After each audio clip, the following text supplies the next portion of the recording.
Okay, common ground, our next step of the greeting. Now we're talking mechanics here, right? Like literally one thing, next thing, next thing. We're breaking down your greeting so you understand it perfectly.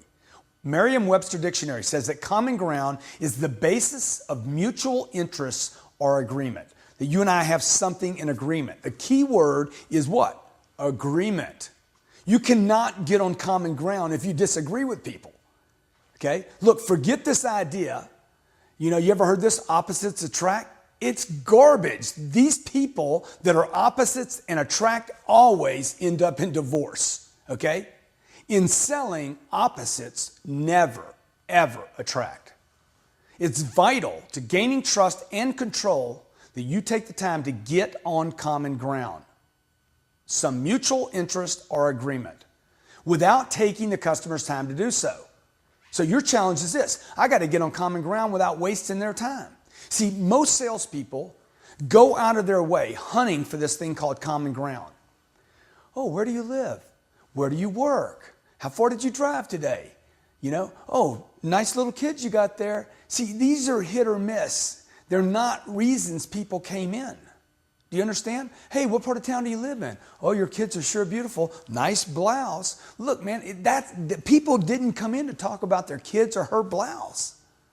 You're hit or miss. It's not authentic. It's not genuine, and they know it. And then later you're like, this isn't working. So then you start bypassing or skipping the common ground and realize you can't make a sale without it either. So look, let's first determine what do you have in common with every customer? So if I wanted to make a list, hey, what do I have in common with every human being on planet Earth? 6 billion people. A guy lives in India, another one in China, another one in Korea. A wife with 6 kids lives in Oklahoma City. What do I have in common with all those people? What do I have in common with a homeless person? Because I have something in common with them. And common is what we can agree on. Oh, we both have heartbeats.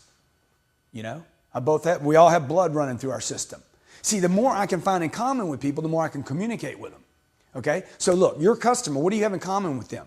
They want information. You have it. Number 2, they want to get in and out. You want that too. Oh no, Grant, I don't want that. Sure you do. You want them to come in, do it quick, buy your product, and get out of there so you can go do it again. Number 3, they want to be sure that they don't make a bad decision.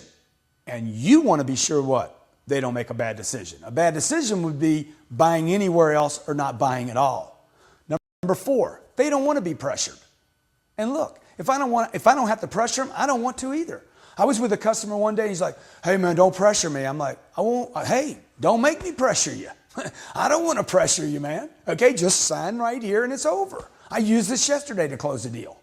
Okay, number 5, they're probably going to be interested in price, payments, interest rates, and figures on the vehicle they're driving now. Grant, man, I don't have that in common with a customer. Look, you don't want to give them a price, a payment, down payments, interest rate, and figures on their car? If you don't give them those 5 things somewhere today, you're not selling them anything. You have that in common with a customer and you're telling them you don't. You want to get to the information stage. Okay, you understand what I'm saying? Not at the wrong place. You want to do the information stage at the right place. I'm just showing you how much you have in common with a customer. Number 6, they don't want to waste their time. Hey, you know what? You probably don't want to waste yours either. Okay? So that's what you have in common. I want you to I want you to change. I want you to take these negative ideas you have about situations, and I want you to take them and say, no, they're not negative, they're positive. That's what I have in common with people. See, after I do the welcome, okay, after you do the welcome, my name's Grant, yours, get on common ground by addressing all the above. You just told me you had all that in common with the customer. Time, pressure, don't want to be pressured, I want to get in and out of here, I want price payments, down payments, I want figures in your car, I want all that data, right? Truth is, you just told me, hey, I want to get to that too. See, my job when I'm selling a customer, a client, regardless of what I'm selling, is to get them all the information on what they want. So I'm going to tell people that. So my job is to make sure you get all the information. It's to make sure you have the right product. I'm going to leave the decision making up to you. And I want to do it in the shortest period of time possible. Look, I just gave you one of the most lethal, most effective greetings that you could ever possibly use. And because you've already forgot it, I want you to just take your scroll bar and back it up 15 seconds and learn that greeting. It'll change your life.